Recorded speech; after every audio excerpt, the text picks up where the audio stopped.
Well, she was trailblazing in so many different ways. She was the first woman to get honors in modern history at Oxford, which they would call a first at Oxford.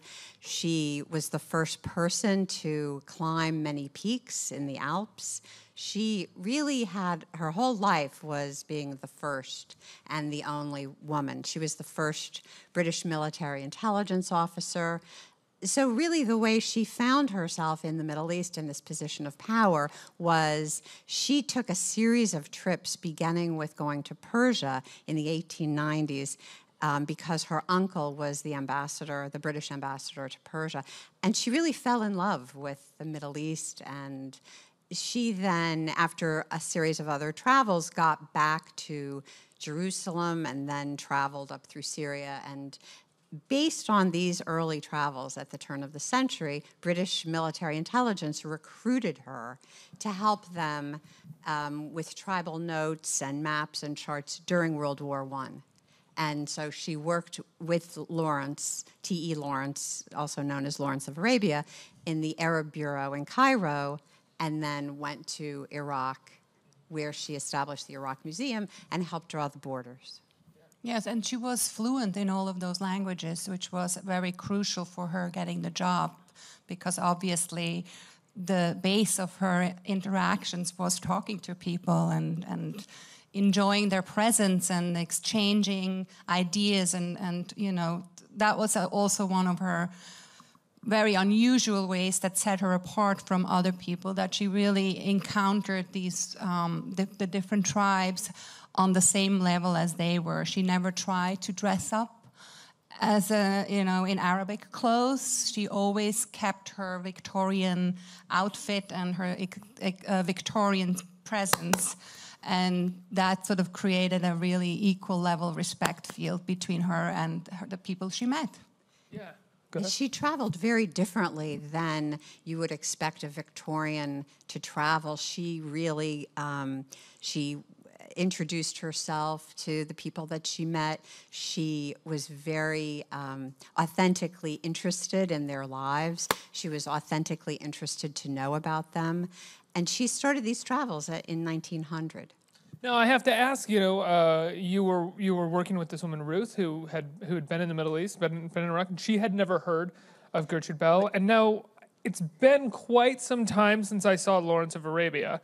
Is she even mentioned in that film? She's not only is she not mentioned, well, there are no women in the film Lawrence of Arabia, but there's a recent biography of Lawrence called Lawrence in Arabia. She's not even in a footnote.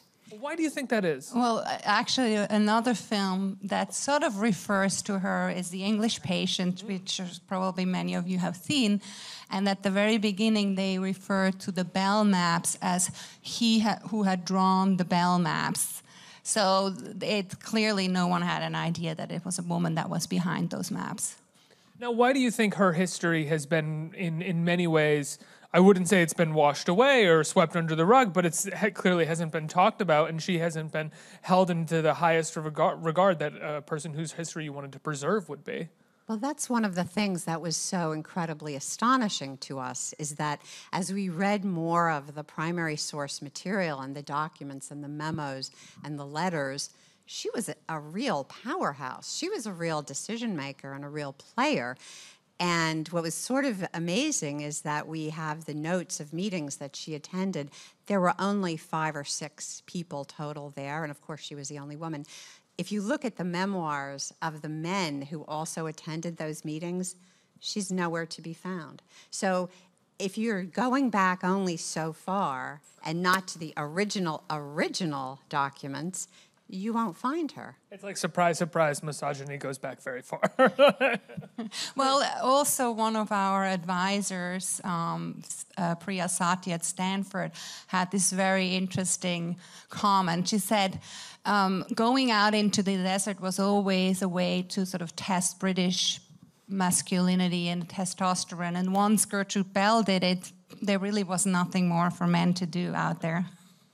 Well, it's so interesting. I say misogyny, but I think I'm using the wrong word. It's about the patriarchy, and it's about this sort of dismissal of the woman in the room, who maybe in that moment they weren't dismissing her, but historically or looking back, there is whether intentional or not, there is a dismissal of her presence. And It's her. about who writes the history. Exactly.